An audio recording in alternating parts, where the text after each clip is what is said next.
The sound that woke me wasn't an alarm clock. It was diesel engines tearing through morning silence. By the time I reached my back porch, the fog was still hugging the grass, and 3 bulldozers were already chewing straight through my pasture like it was vacant land. No knock. No notice. Just steel tracks flattening feed grass my cattle depend on to live. And standing there, arms folded, was the HOA president, smiling like she'd already won. That was the moment I realized this wasn't a mistake. This was a power play. I shouted that this was active cattle land. Registered stock. No easement. No permission. She didn't even flinch. She held up a stack of papers like a trophy and said, "It's a community improvement. A bike path. Progress." Progress, apparently, meant pouring concrete through a working ranch. Here's what hit me hardest.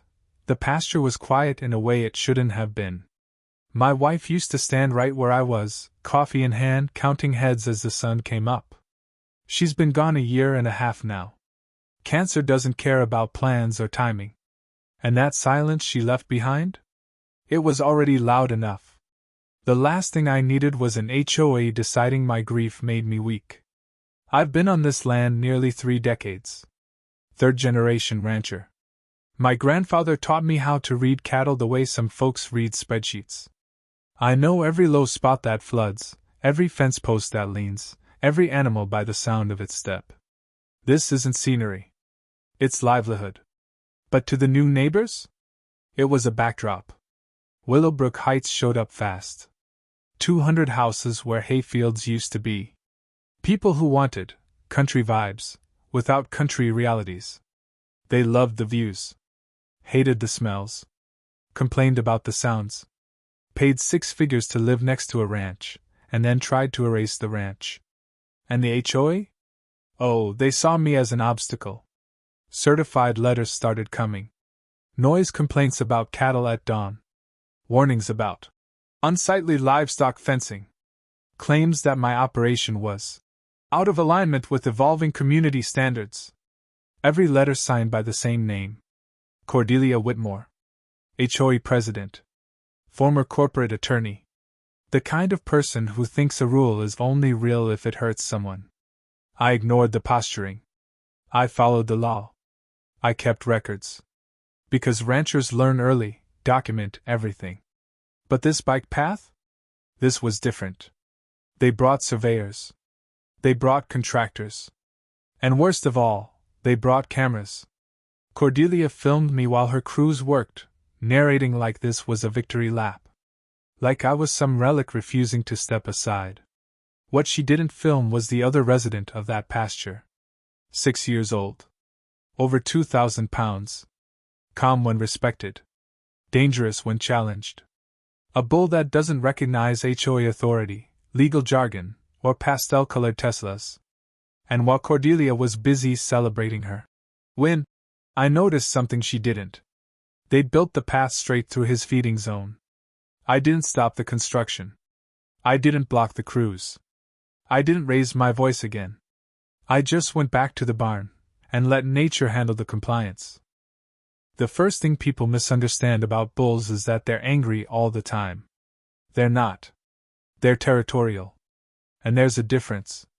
Taurus, yeah, that was his name, had been on this land longer than most of the HOA board had lived in the state. 2,200 pounds of muscle, bone, and quiet authority. He wasn't aggressive. He didn't charge fences. He didn't posture unless something truly didn't belong. Which made him perfect breeding stock, and an absolute nightmare for anyone who assumed pasture equals park. The HOA's contractors didn't ask about livestock patterns. They didn't ask about feed routes. They didn't ask about seasonal behavior. They followed a PDF, and a dotted line like this was a suburban sidewalk project, not a working ranch with an active herd and a dominant bull. The concrete pour took 4 days. 4 days of engines, shouting, backup alarms, and strangers cutting straight across Taurus's daily routine. Every morning, I watched from the fence line. Taurus watched too. Head low. Ears forward. Silent. Taking notes in whatever way bulls take notes. Cordelia came out twice a day, always in those spotless white sneakers that never touch dirt. Always filming. Always narrating for her HOA Facebook group. "This is what progress looks like," she said once, panning the camera from the wet concrete to my cattle in the background like they were props. I emailed her attorney that night. One sentence. "No recorded easement exists for recreational construction across parcel 17B. Attached were my survey, my deed, and 3 decades of tax records." No reply. Instead, I got a violation notice. Apparently, my fence line was now too close to the new bike path. They wanted me to move it back 10 feet into my own pasture. For community safety. That's when I understood the real plan. They weren't just building a path. They were shrinking me out. If I complied, I'd lose grazing space. If I refused, they'd find me. If I fought, they'd drag it out until legal costs did what bulldozers couldn't. That's how HOAs operate. Death by paperwork. Slow, clean, and deniable. So I did nothing. No fence moved. No cows relocated. No signs posted. Because here's the thing about HOA rules, they stop at the property line. And Taurus didn't cross his. Weeks passed. The path dried. Residents started using it. Joggers at first. Dog walkers. Kids on bikes. And then, one afternoon, I saw something that made my stomach tighten. A white Tesla Model X rolled up and parked right beside the pasture gate. Ecofam plates. Cordelia's husband, Brad, stepped out wearing cycling gear that cost more than my first truck. He leaned his bike against my fence. Opened the gate. Walked in. No warning. No awareness. He was cutting across the pasture to save time. I opened my mouth to shout, but Taurus beat me to it. Not with a charge. With a sound. A deep, chest-rattling warning that vibrated through the ground. Brad froze. Looked around. Smiled nervously. Took another step. And that's when Taurus lowered his head. I didn't run. I didn't intervene. Because ranchers don't interrupt natural consequences. What happened next would end up costing more than the entire bike path combined, and the HOA would learn the difference between recreational land and territory. People think chaos is loud. It's not. Real chaos starts in silence, the split second when someone realizes they've made a catastrophic mistake, and there's no undo button. Brad heard Taurus snort before he saw him move. That low, vibrating warning turned into thunder as 2,000 pounds of muscle surged forward. Not a full charge. Not yet. Just enough motion to make the message clear. You don't belong here. Brad dropped his bike. It clattered against the fence and fell flat. He backed up, hands raised, laughing that nervous laugh people make when they're trying to convince themselves they're still in control. He took another step toward the gate. The gate he'd left open. Taurus closed the distance in seconds. Now let me be clear, this wasn't a gore your enemy's fantasy. Taurus didn't hit Brad. Didn't touch him. Bulls don't waste energy like that. What Taurus did was worse for someone like Brad. He herded him. Step by step, Taurus forced Brad backward, away from the feed trough, away from the herd, pushing him toward the nearest solid object in the pasture. Which happened to be a parked Tesla. Brad scrambled, shouting, waving his arms, trying to look big. Taurus didn't care. He swung his head once, hard, and the sound of metal crumpling echoed across the field like a gunshot. The Tesla's side panel folded inward. Glass shattered. The alarm screamed. Brad vaulted over the hood and sprinted for the fence, tripping twice in cycling cleats that were never meant for dirt. Taurus slammed the vehicle again, horns tearing through paint and sensors like they were paper. Another shove. Another crunch. By the time Brad cleared the fence, the Tesla looked like it had gone 12 rounds with a wrecking ball. Cordelia arrived minutes later. Still filming. Her scream cut through the pasture when she saw the car. She ran to the fence, shrieking about lawsuits, about negligence, about how I was going to pay for everything. I stood exactly where I had all morning, hands in my pockets, calm as still water. Your husband entered active cattle land, I said. Posted. Fenced. No easement. She shoved papers in my face. Emergency access rights. Community improvement clauses. Recreational allowances. I didn't even glance at them. Then I handed her my phone. Security footage. Timestamped. Angle clear as day. Brad opening the gate. Brad stepping into the pasture. Brad approaching the feed zone. Taurus reacting exactly the way any livestock guardian would. No provocation. No negligence. Just instinct. The deputy who arrived later didn't argue. He nodded once, slow. That bull did what bulls do, he said. The insurance adjuster said even less. Totaled. Over $100,000 in damages. And suddenly, the HOA stopped returning Cordelia's calls. But here's the thing, this wasn't the end. It was the beginning.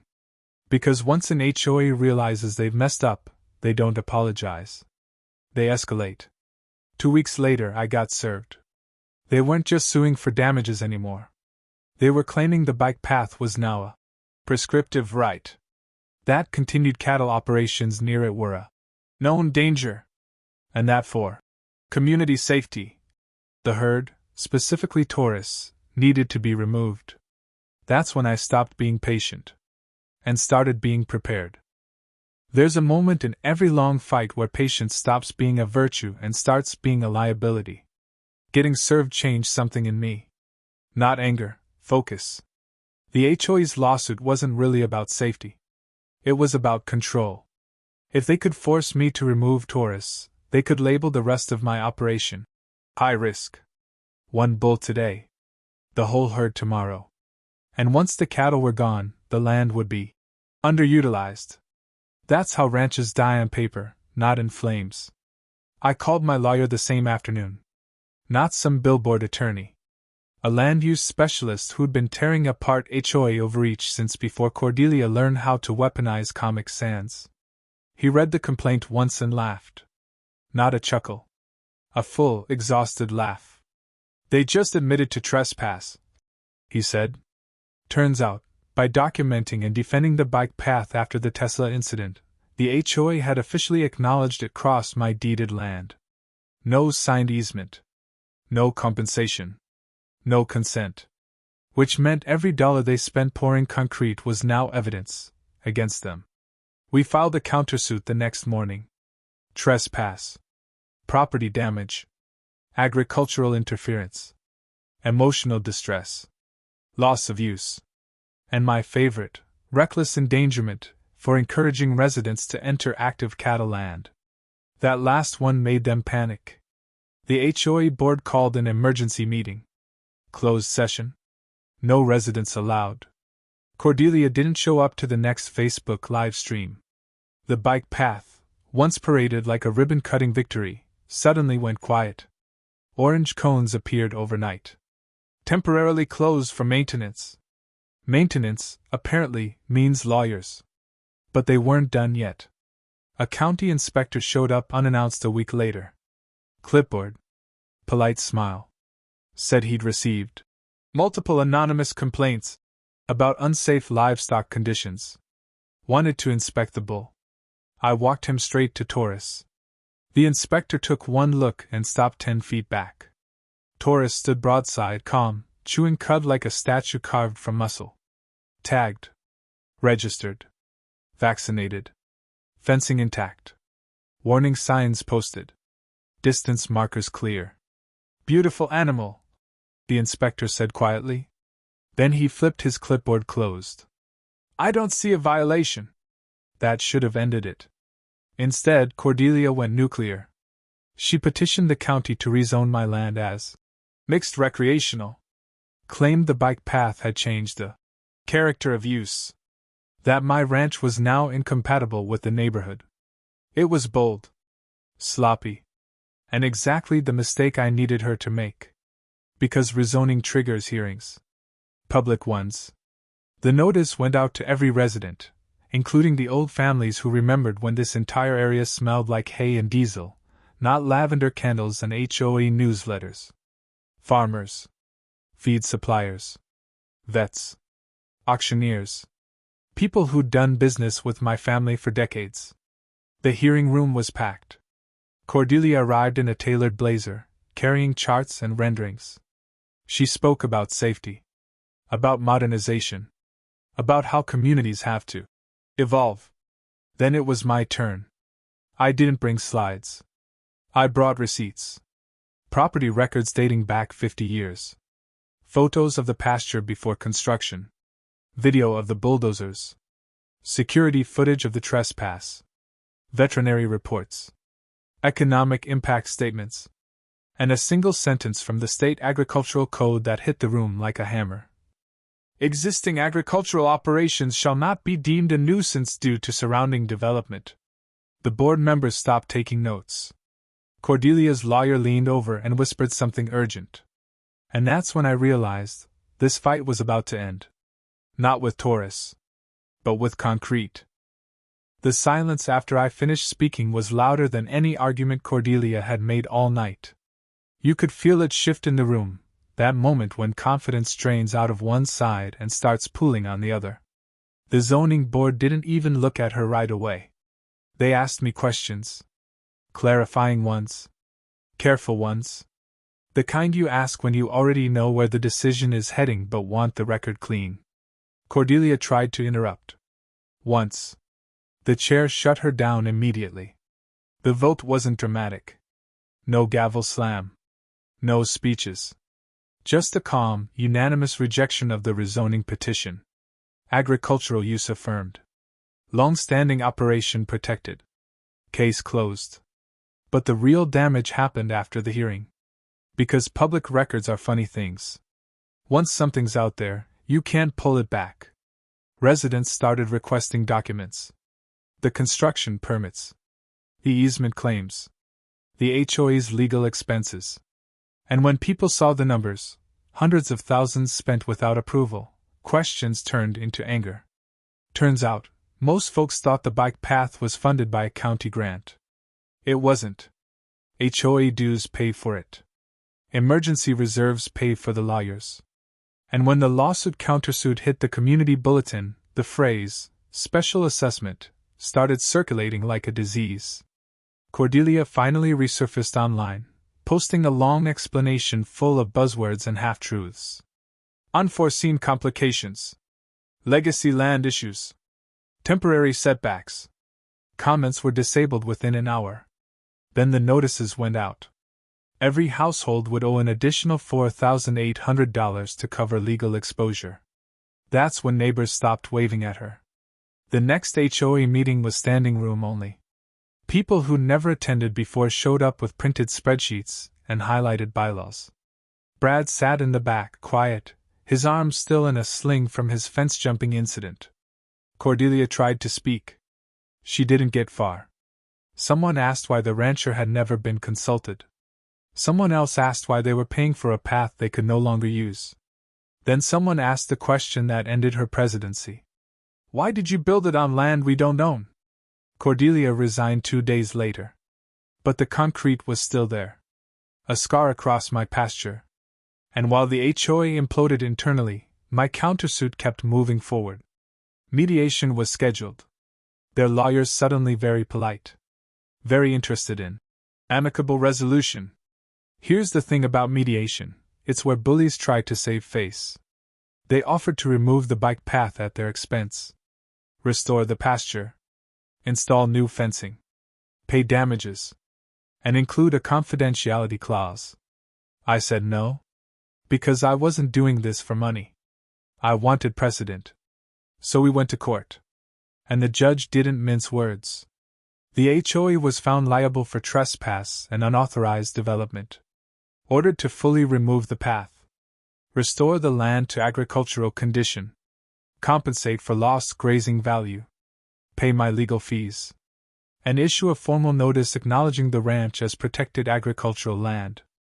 The removal took 3 weeks. Jackhammers at dawn. Concrete hauled out in chunks. Residents watching from their windows as progress got loaded into dump trucks. Taurus stood at the fence the entire time, calm as ever, reclaiming his territory inch by inch. When the last truck left, the pasture looked raw, but alive. Grass came back fast. It always does when you stop trying to control it. I rebuilt the fence. Stronger. Set it farther in. Put up signs that didn't apologize for existing. And every morning since, I've watched the sun rise over land that's still doing what it's always done. Working. Feeding. Living. But the HOA? They're not done paying yet. Because there was one more thing Cordelia forgot. And it's about to cost them far more than concrete ever did. The settlement money hit my account on a Tuesday morning. I remember because Tuesdays used to be when the certified letters arrived, threats wrapped in polite envelopes. This one didn't come with a warning. Just a clean deposit and a case number in the memo line. The HOA wanted this chapter closed quietly. But quiet doesn't erase consequences. When the court ruling became final, it triggered something most HOA boards never think about: disclosure. Every pending or resolved lawsuit has to be reported. Not just to residents, but to insurers, lenders, and anyone involved in future development. The HOA's insurance carrier reviewed the judgment, and did exactly what insurance carriers do when risk reveals itself. They dropped them. No renewal. No grace period. Just a letter stating the community was now considered a high liability environment due to unauthorized land use and governance failures. Translation: Cordelia's little power play made the entire neighborhood radioactive. Without insurance, the HOA couldn't enforce rules. Couldn't collect certain dues. Couldn't approve improvements. Property sales stalled overnight. Listings started sitting. Then price drops followed. Realtors whispered the words no community wants attached to its name. Unstable governance. And then the assessments hit again. Legal fees. Insurance surcharges. Reserve replenishment. Another $2,300 per household. This time, the board couldn't hide it. People were furious. Lawsuits started flying in the other direction, residents suing the HOA, former board members being named personally. Cordelia moved out before any of that reached her doorstep. Her house sold at a loss. Brad took a different job. Somewhere far from livestock. As for me, I didn't celebrate. I went back to work. The ranch didn't get easier just because I won. But it got quieter. No more drones overhead. No more joggers wandering through feed zones. No more letters pretending cattle are optional scenery. One morning, months later, a kid from the neighborhood stood at the fence watching tourists. Instead of complaining, he asked questions. Real ones. How much does he weigh? Is he dangerous? Why does he stand like that? I told him the truth. Bulls aren't mean. They're honest. They respond to respect. And they don't care who you think you are. That kid waved every time he passed after that. The pasture healed. The grass came back thick. The herd stayed healthy. And the land my grandfather worked, land my wife loved, was still doing its job. But the story didn't end with a judgment or a settlement. Because months later, I got an email from the county planning office. Subject line: Notice of policy review. Turns out my case didn't just resolve a dispute. It changed the rules. And the HOA wasn't the only one about to feel it. The county hearing room looked smaller the second time I walked into it. Not because the room had changed, but because the balance of power had. This time, I wasn't defending my land. I was a case study. The Planning Commission chair opened with my name, my parcel number, and a phrase that made a few developers in the audience shift uncomfortably. Recent enforcement failure. My dispute with the HOA had exposed a loophole, one that allowed private associations to overstep into agricultural land without immediate consequence. They were closing it. New language was proposed. Clearer definitions. Stronger penalties. Automatic injunctions for unauthorized construction on working farmland. No more gray area. No more temporary improvements, turning into permanent damage while courts caught up. When public comment opened, I didn't speak long. I talked about mornings. About fences and feed schedules. About how agriculture isn't a hobby you pause when it's inconvenient. And I said one thing that stuck. You can't retrofit respect after concrete is poured. The policy passed. Unanimously.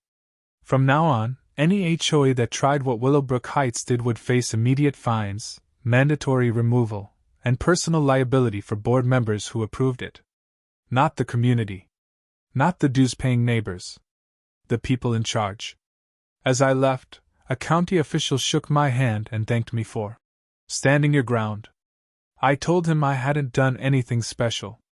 I just didn't move. Back at the ranch, Torres stood in his usual spot, broad and unbothered, like none of it mattered. Because to him, it didn't. The land was still the land. Territory still mattered. Boundaries still meant something. That night, I sat on the porch as the sun dropped low, painting the pasture gold the way it always has. For the first time in a long while, the quiet didn't feel empty. It felt earned. Sometimes progress isn't a bike path or a new development. Sometimes it's a reminder. Some land isn't meant to be softened, shared, or streamlined. Some land works. And if you forget that, if you decide concrete matters more than cattle, don't be surprised when something bigger, heavier, and far less forgiving reminds you where you're standing. Because HOA rules end at the fence line. Nature doesn't.